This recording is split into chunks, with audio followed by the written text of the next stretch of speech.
Okay, it's been a while since I've actually filmed the video, so let's see if I can still do it.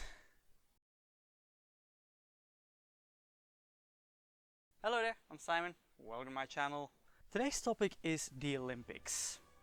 This week will be the start of what should have been the 2020 Olympic Games.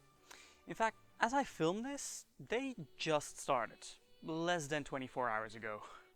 So that seems like a great opportunity, to have a look at its history. Like, I think most of us know by now that the Olympics go back all the way to ancient Greece, but that's just barely scratching the surface. There is so much more to learn about it. So without further ado, let's dive in.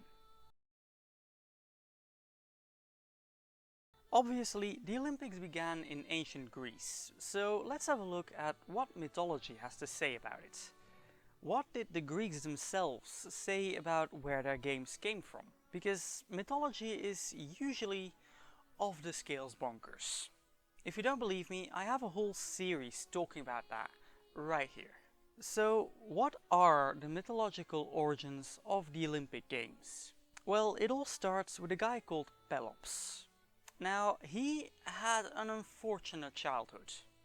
See, his dad was Tantalos, who decided it was a good idea to try and prank the gods. He did so by cooking his son into a dish, which he then served to the gods.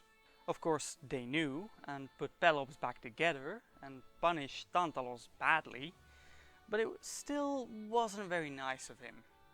You don't win any Daddy of the Year mugs with that behavior. When Pelops grew up, he met a young lady called Hippodamia, who happened to be the daughter of Oinomaios, king of Pisa. Not the one in Italy, but the one in the Peloponnesos, near Olympia.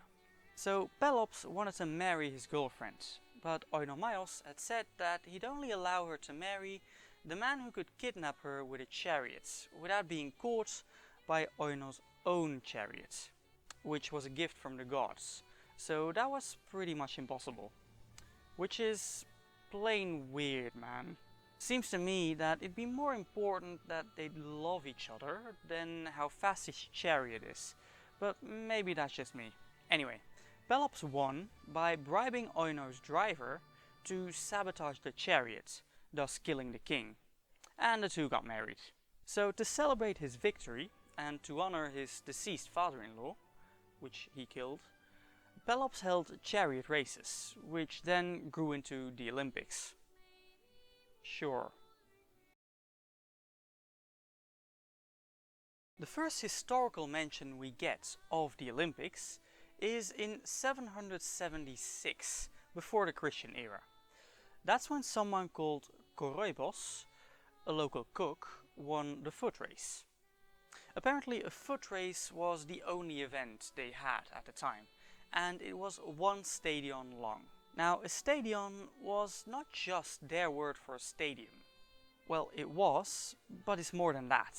It's mostly a fixed unit of measurement, which became like the most important unit for length that they had.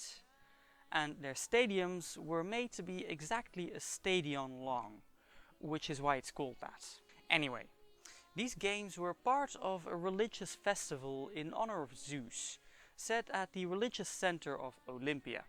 Over time, this festival grew bigger and bigger, and more sporty disciplines were added. All sorts of athletics, martial competitions, and of course chariot racing were now official disciplines that the Hellenes were able to compete in. Now, there is a lot to be said about the actual disciplines and what athletes were allowed to do or not do. But honestly, that could make a whole series of videos, so I'm not gonna go into that now.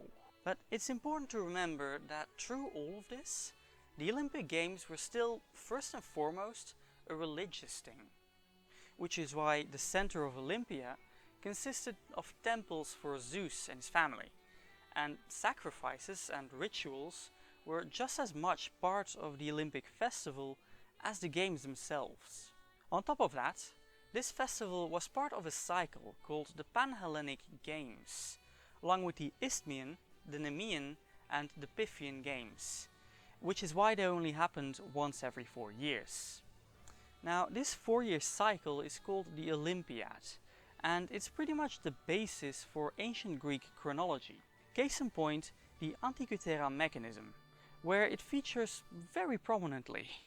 But these games were pan-Hellenic, meaning that every Hellenic citizen was allowed to compete, aka any adult male who was born in Hellas. So clearly this festival was hyper important to all of Hellas, making it one of the few uniting factors. And the reason seems to be the religiousness of it, because all of the Hellenic polis were considered separate nations, and they fought each other all the time, but they still held the same beliefs. And so the Olympic festival was something that brought them all together to celebrate themselves and the gods. Which is why, when the cycle came back to these games, war was kinda just put on hold for a bit, so they could focus on the games. At one point they even had to postpone raising an army against the invading Persians, because the Olympics were happening. That's how big a deal they were. The idea of pan-Hellenism works like a charm, when Hellas is a patchwork of polis, who all kinda just do their thing. But that starts to change when Hellas becomes part of an empire. After the wave of Hellenistic conquest by the Macedonians, Hellas became more of a memory than a reality. Greek culture became more important than ever, but it was also mixed with other cultures, like the Persian and Egyptian cultures. On top of that, the polis were now part of an overarching empire, which means that they lost a lot of their individuality and authority. In the 2nd century before the Christian era, Greece was conquered by the Romans, who didn't really care all that much about the Olympics. They were seen as un-Roman, mostly because they were so innately Greek. So the Olympics kept going, but they lost a lot of the economic and political support that had made it so big. So they were still allowed to have the games, but the rulers weren't gonna pause their wars or donate money to the games, because the rulers were Romans, and they didn't care. One ruler who did care was Emperor Nero, but he wasn't very well liked, so obviously the Romans used his love for the Olympics as more evidence for his disgrace as an emperor. In 67 of the Christian era, he actually participated in the games, but he apparently used all sorts of shenanigans to basically get himself the victory by default, because he's the emperor. So that wasn't great for the public image of the Olympics. The final blow came in the 4th century, when Christianity had become the official religion of the empire.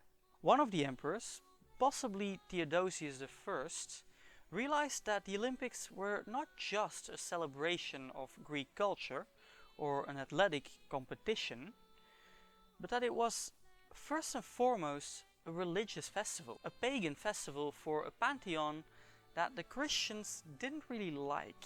So basically, Theo said no, and abolished what was left of the once great Olympic festival. For over a millennium, the Olympic Games were forgotten. The ancient cities crumbled and Olympia was buried. It was rediscovered in 1829, and only 4 years later, a poet called Panagiotis Soutsos began advocating for the revival of the Olympics. Keep in mind that this was the Romantic period, when the past was being rediscovered and glorified. So it makes sense that people would find out about something like the Olympic festival and would want to revive it. And that's exactly what happened. In 1859, someone called Evangelis Zappas organized the first modern Olympiad. There were a couple of those, and in 1866, a scholar by the name of William Brooks organized a British version in London. It was successful, but after the first edition, it kinda lost its popularity, and it became clear that this London Olympiad wasn't really going anywhere. So instead, Brooks started advocating for an international version, starting in Athens. In 1890, Brooks met someone who wanted to talk to him about physical education, but instead ended up being possibly the most important person in Olympic history, because that someone was Pierre de Coubertin. So Pierre started to also advocate internationally for the revival of the Olympics. People weren't very eager, but de Coubertin managed to still convince an entire Congress to give it a shot. The first idea was to do it in 1900 in Paris, but that was changed to 1896 in Athens for unknown reasons.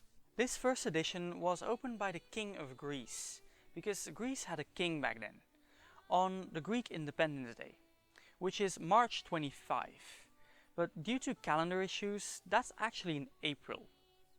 Same reason the October Revolution was in November.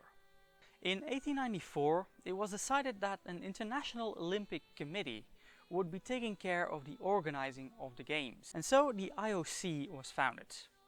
And it kind of just kept doing its thing ever since. During the Great War, they moved to Switzerland, because they were suspiciously neutral. And that's where they still are. Starting in 1924, they also started holding Winter Olympics, because winter sports are so specific that it would otherwise be impossible to include them in the summer. Only at first, they were actually held in the same year as the Summer Olympics. So there would be 3 years with nothing, and then 1 year with twice the commotion. By 1994, they realized that that wasn't super balanced, and from then on they started doing it every 2 years, like it is now. And throughout all that, only 3 editions of the modern Olympics were ever cancelled. They had a good excuse though. There were some huge wars going on, and this truce because of the Olympics thing wasn't gonna work on a global scale. And that's where we are now. The 2020 edition has just started. In 2021, but it's still happening. It probably shouldn't, but it is. But that concludes this video. Time for the YouTube thing. You know the drill. It's all in the end screen right here. If you don't know what to comment, what does the future hold for the Olympics? I'm thinking maybe an autumn edition for mental sports like chess or D&D. Perhaps we could move all of the disciplines in the summer edition to a spring edition and make the summer edition all about beach and water sports. Also, what do you think of this chapter thingy I've been doing? You a fan or no? Should I do this again? Anyway, thanks for watching.